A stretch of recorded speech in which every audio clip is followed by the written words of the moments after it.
Canta cuentos, la pulga canta cuentos de sol mañanero.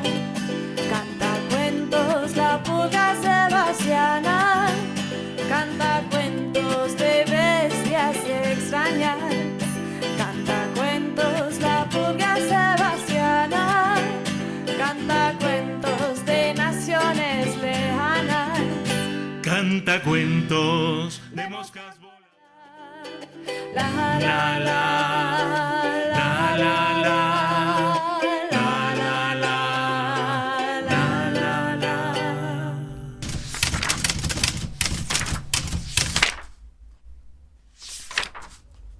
Que fue la época dorada de la literatura náhuatl o literatura azteca o literatura mexica, como ustedes la quieran interpretar. Fueron los pueblos alrededor del lago de Texcoco, donde se situó la ciudad capital del imperio de Tenochtitlán, donde se dio esta floración, sobre todo entre los líderes de las clases altas o ricas de esos pueblos. Pero la herencia que ellos dejaron es una herencia que sigue siendo actual para las vivencias, para las situaciones emocionales que tenemos. La literatura náhuatl tuvo su época dorada a partir de el poeta Netzahualcóyotl, del cual hablamos en pasada edición. Netzahualcóyotl, que dijimos fue rey de Texcoco, y su hijo Netzahualpili lo sucedió no solamente en el reino, en la parte política, sino también en el ejercicio de la poesía.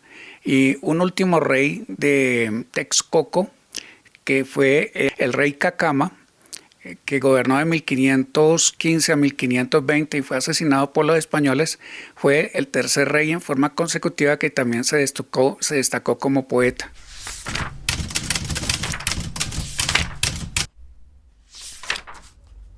Pues se han hecho estudios, compilaciones, y han salido unas compilaciones muy leídas de unos 13 o 14 poetas, entre los cuales se destacan los tres reyes de Texcoco, de los cuales ya hablaba, pero también unos poetas como Cuauhcuauhtzin, del cual vamos a publicar en esta misma edición de la revista uno de sus poemas, que también fue miembro de la clase dominante. Tenemos de la clase dominante del cacicazgo de Tepezpan. Tenemos nada menos que a un emperador azteca, Axayácal. Axayácal también se destacó por la poesía. No solamente fue conquistador de pueblos y, digamos así, líder de su pueblo azteca, sino que también se destacó por su producción poética. Él vivió de 1449 a 1481. Y hay una mujer, y esto es interesante destacarlo, una mujer que también se destacó por haber cultivado la poesía. Era la hija del rey de Tlacaelel. Es un poco difícil para nosotros pronunciar estos nombres. Y por allá por 1435 nació Macuilxochitzin.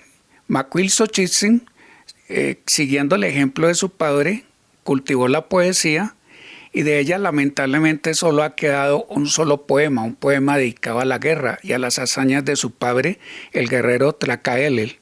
Tenemos que ubicarnos en la época histórica de ello. No podemos juzgarlos a estos poetas, a estos literatos, con los valores que tenemos en esta época tecnológicamente avanzada. Llamemos así poetas, filósofos, sabios, como Tecayehuatzin. Tecayehuatzin se distinguió porque fue el primer líder indígena que convocó, llamémoslo así, a seminarios, a foros, a simposios, para hablar de la sabiduría, para hablar de la flor y de la edad, para hablar de la muerte. Entonces esto de los seminarios y los foros tiene también su larga historia en la historia de la humanidad.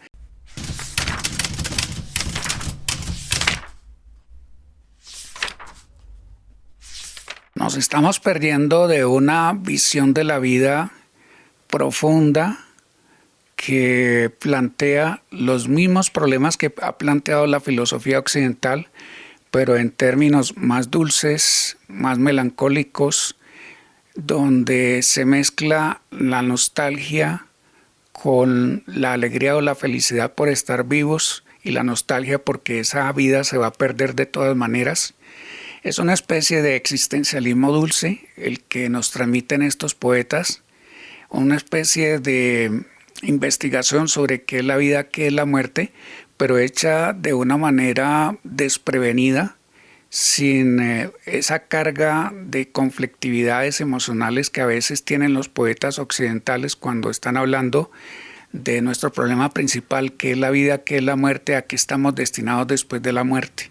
Entonces, para ellos la muerte también es una incógnita, pero la asumen, repito, con una especie de dulzura, una dulzura melancólica que me parece que hace demasiado originales esas poesías.